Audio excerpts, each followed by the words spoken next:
Hello, my friends. Oh, look, Renee signs on just as we go live. Hey.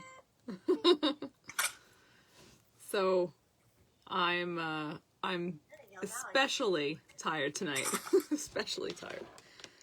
It's just what it is, and I'm going to be present for you the best way I can be. Half asleep. That's the best that I can do. So I have no real agenda tonight, other than being here for you guys. And first we're just going to go off of our, hey, Chris. I wanted to talk about our triumphs this week because I don't know if you guys felt it, but I felt a shift this week. So I just want to see what's going on. So we'll do a quick check-in. What was working for you this week? Renee, you're going to go first. Look at her face. She's like... Are you talking about triumph? Yeah, like what worked for you this week? What worked for you this week? I know you finished your kickboxing. I'm sure that worked for you, right? Well, I was going to say I accomplished 25 days. That's amazing. That's just like what I concentrated on this month. Okay. Getting taxes done. Almost. It's a very big thing. It's a very big thing. It just, this month went too quick. And they extended the deadline. Oh, they extended the deadline? They extended this month. May 17th now. Whoa. So there you go. I don't have to file an extension now. Yay. Oh, you didn't know that? No, I didn't know that because I'm living in the shell of work. I don't know. I didn't know that. Very good. Huzzah, huzzah. Kristen has beautiful nails. That's always a triumph. I did that. They're very fresh. I just did them a few They hours look ago. like moonshine. It's beautiful. They're called I Love Scandi. Okay. Scandi. Really? You did 2 days of Pilates? What else worked? Charlotte, so this was a really wild, successful week for me. I did 2 days of Pilates. I finished a 10-hour, 2-part certification for my job, a technical certification. It was soul-sucking in so many ways, but and really hard. But I finished with a 97 out of 100, and of the 97 that I was in the top 1 percentile of the people who took the class. Oh, cool! Wow. At all. So that was pretty. I didn't know that until the other day, and I finished 2 other very big courses. One was on conflict, and another one was on having difficult conversations with people. Huh. I think we should all have this class. So, sounds great. That sounds good. But I have to for my work. But the instructors were instructing you not just on how to do it in your job, but how to do these things at home. And the conflict one, I mean, any one of us here could have taught it, but there were just different ways they phrased things, and they called certain things different names, and I liked some of the names better. Okay, so you can share that with us later? If I can remember what they are. Oh, you're top 3 certified whatever. You better remember it. That's not the thing. But yes, so I got a lot of stuff done this week. Good. That I was surprised by. So I also want to rephrase it. So like we're focusing on things that we like finished or really worked on, but I also want to know what's working for you. So I've been asking this to my clients a lot lately because, especially since I give homework in between sessions, and on meditation night, I'm always giving you that homework in between so that we can kind of refine our days. What?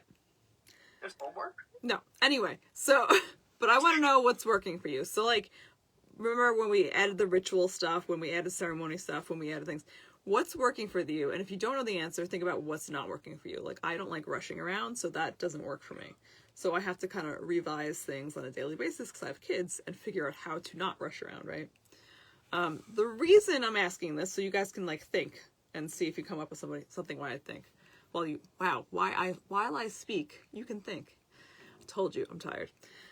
So I'm asking this because I've noticed that after having like a really fruitful, or what I would say is more seamless day or something like that. Or I can feel like a really great change is coming into plan. So my coach said something so funny to me on our first session. She was like, so Vanessa, I need to know what you look like when an obstacle comes, or what resistance comes up for you. Like, what do you show up as when resistance comes up? And I was like, I don't know what you're talking about. She's like, well, some people will stop showing up for our sessions. I'm like, I pay you way too much money to do that. I'm not going to skip out on sessions. And she's like, well, you know, or they'll start being late, or they'll start like not answering my things, or whatever it is.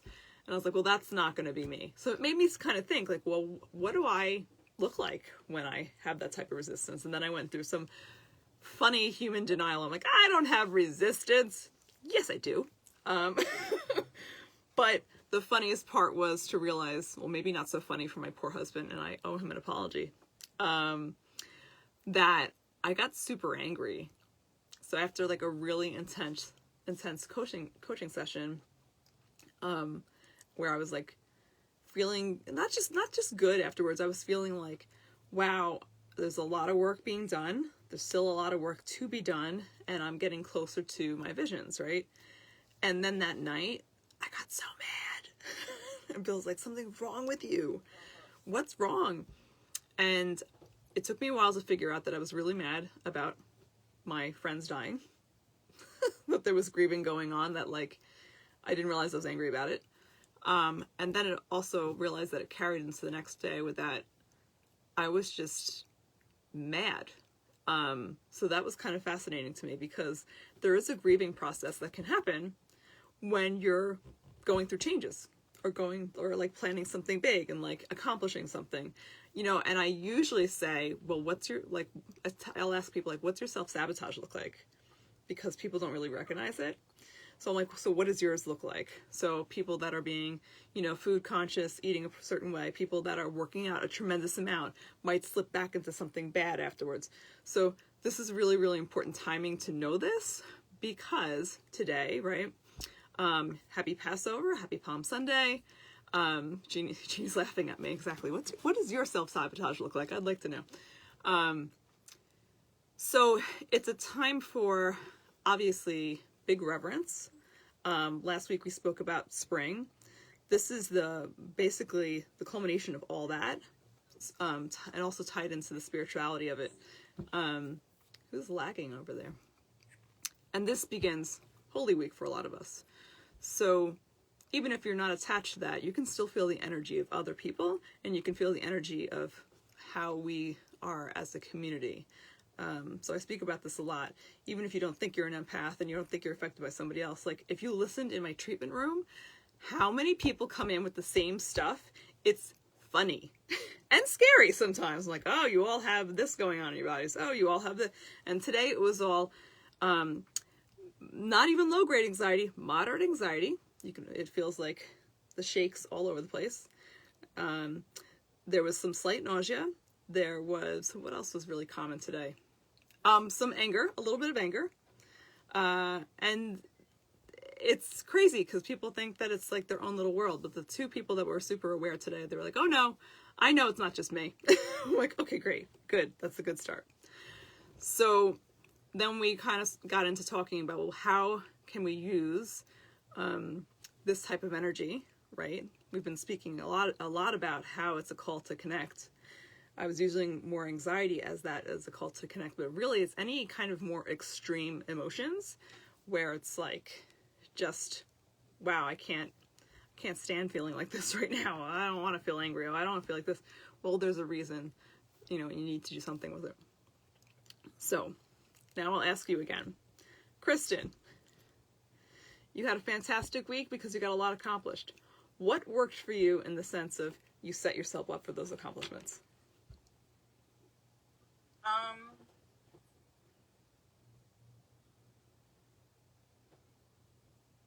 You can see her eyes are like going into the top of her brain. You know,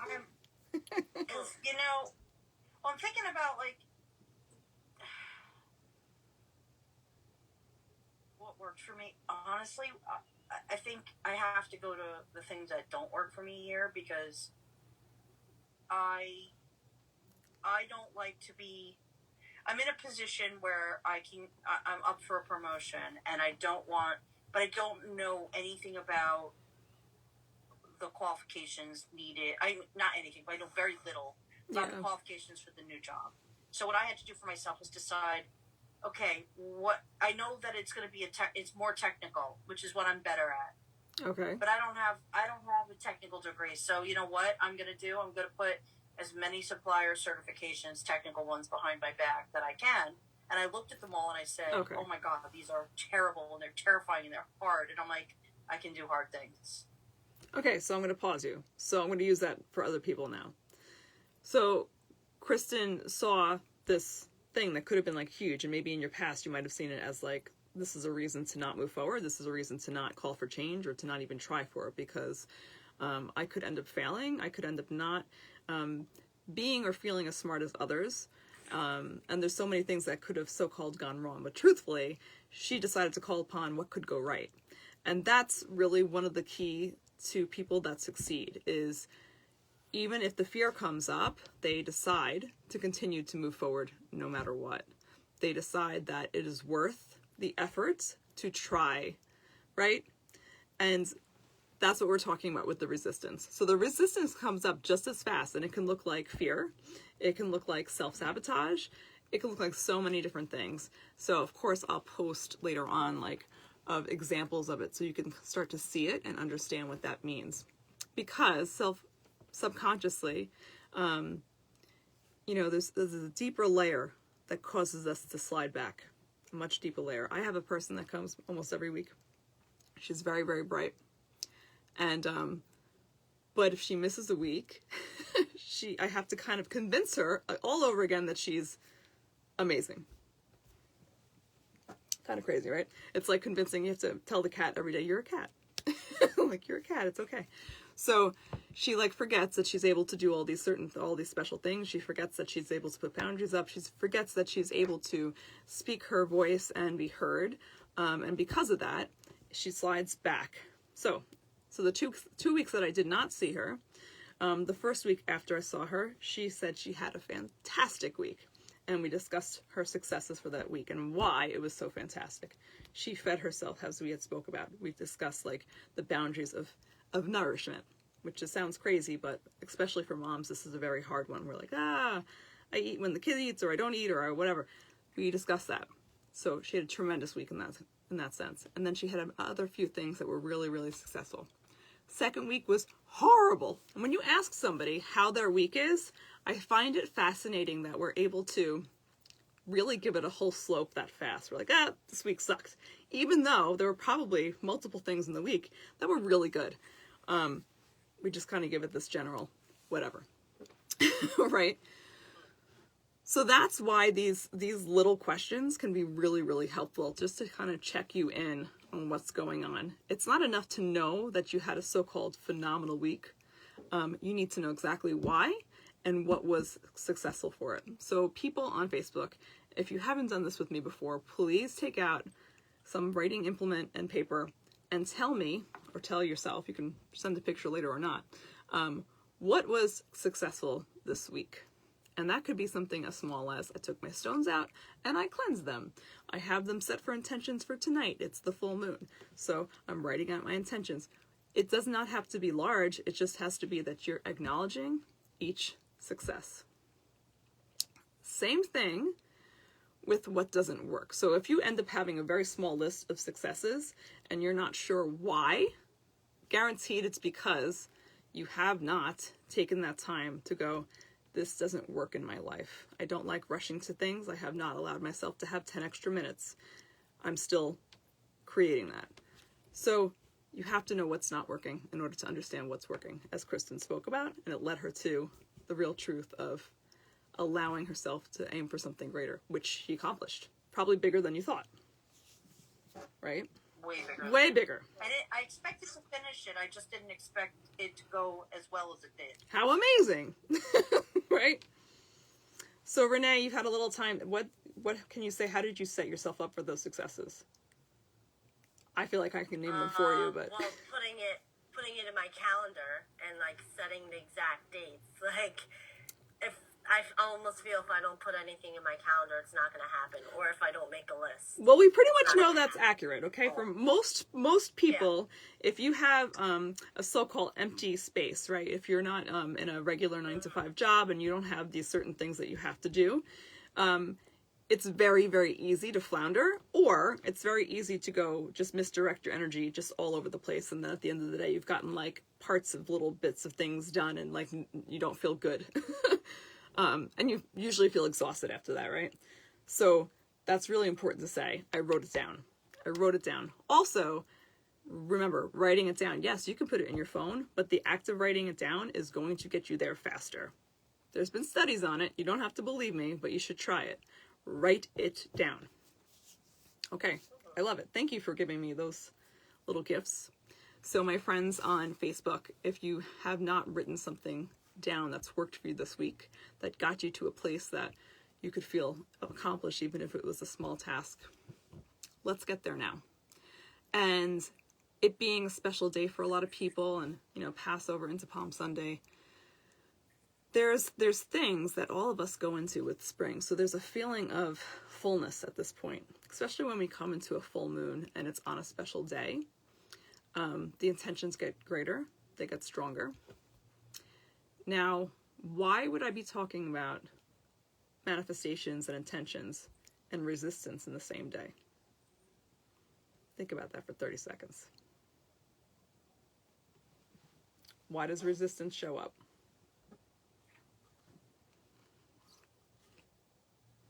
And then I'll do dance while I wait. So resistance shows up, as I said for myself before, right? Because there's a shift that's being sensed. And not consciously, we don't consciously self-sabotage. I cannot speak, oh my gosh. It happens on a much deeper, more subtle level. And this will also create chaos around us because everything's so unsettled. So resistance comes up. Why? Because change is on the horizon. Because we're uncomfortable. We're not used to feeling good about things. Basically, anytime we have some sort of discomfort, resistance just shows up. It just shows up. And it can also be in the form of an obstacle. Meaning, let's see, how do I give a good example of this?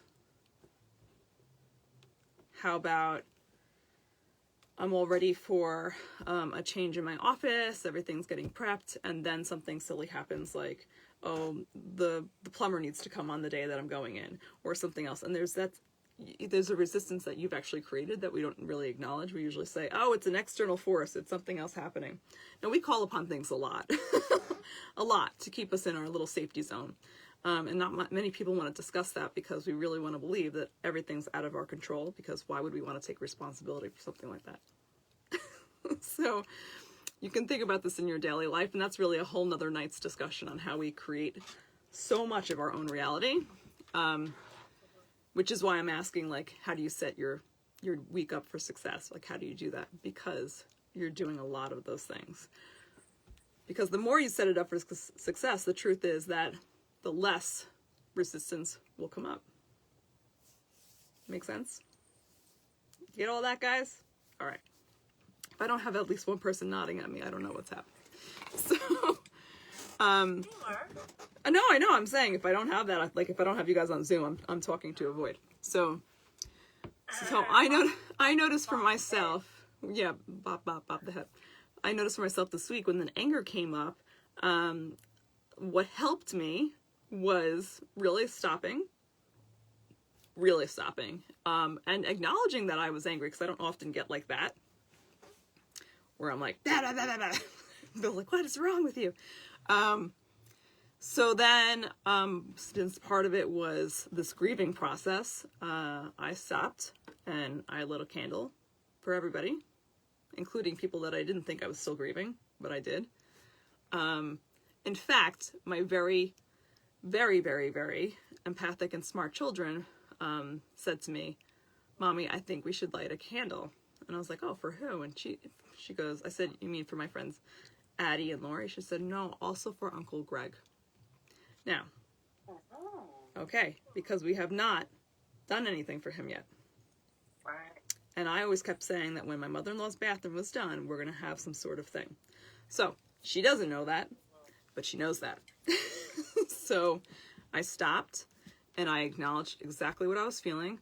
I spoke it aloud to myself, to my husband. I said it to my children, because it is not time for us to pretend that we don't have feelings, right? And as soon as I did that, I had my cry again, which will never stop, right? And then I felt peaceful. And then I moved on. And then the next day, when resistance showed up again, and I was angry again, I stopped again. And I did a little check-in.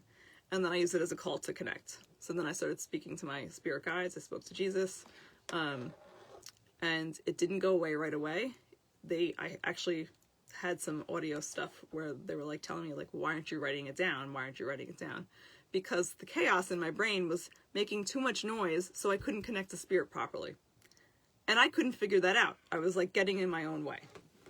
So raise your hand. Are you getting in your own way? Because I was getting in my own way for sure. So a lot of times we're too noisy up here, and then we have a harder time doing things that are usually pretty easy for us. So it's time to acknowledge that, because we're full on time for manifesting, for opening to the gladness that is coming, that is here. And with that, apologize if I was rambling a little bit tonight, a little fatigued. We're going to go right into our meditation. Let's make this really, really sweet and calm. So wherever you are, get comfy.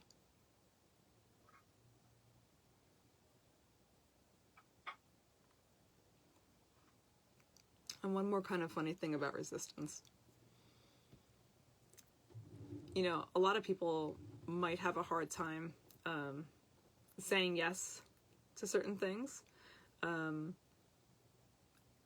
because their ego gets involved. So when the ego gets involved, because it's not connected to divine, it creates more of that noise, and it becomes like a fight. So when you're resisting for yourself, notice that that's the part that's not connecting to the divine. And that's why the resistance comes up. Because when you're fully connected to divine, the ego rests and the soul takes over. So that's what we're going to work on right now.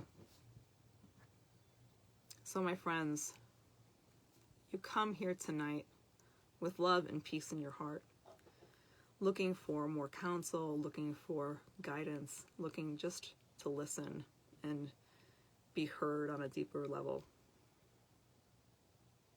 And whatever the reason is that you're here, we know that we're looking for the soul to be soothed, to be calmed. So as we always do in meditation, contacting that breath primarily, understanding that it is the breath, the prana of life, that carries the purpose throughout your being. God bless this body, this vessel of light, this carrier of potential.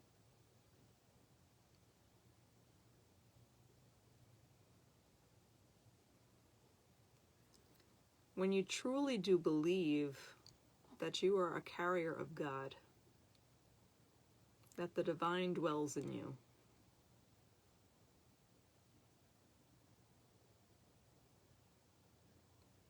you will never be alone. When you truly believe this, you will never feel empty.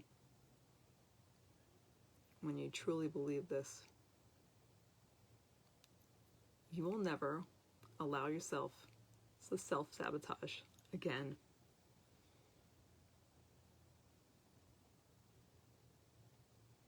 You will acknowledge any resistance that comes up, and you will use it as a call to connect. So tonight we're really going to focus on contacting the divine from within.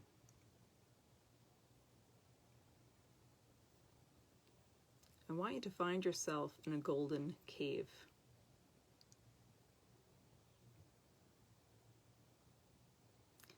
The cave is very large. the ceilings, the walls all around.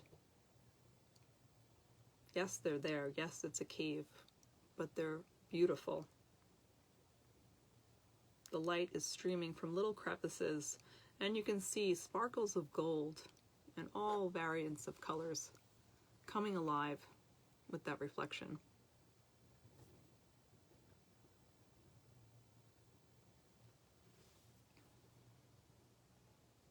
The air is very sweet in here. It's also very warm.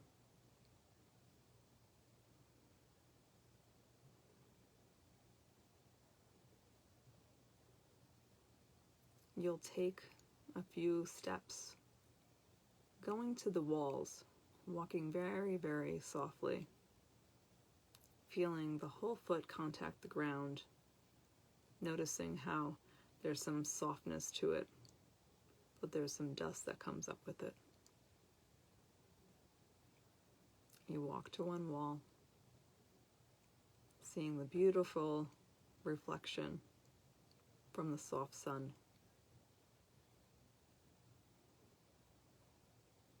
Focusing on the breath before you move again. Feel the inhale, lighten the body, and the exhale, release everything down towards the ground.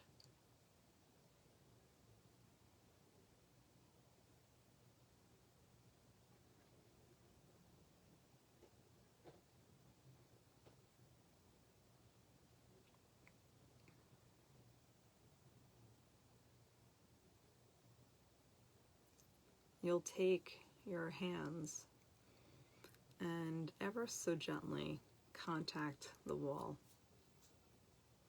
You're very careful with it. It's amazing that even though there's only a tiny bit of sunshine coming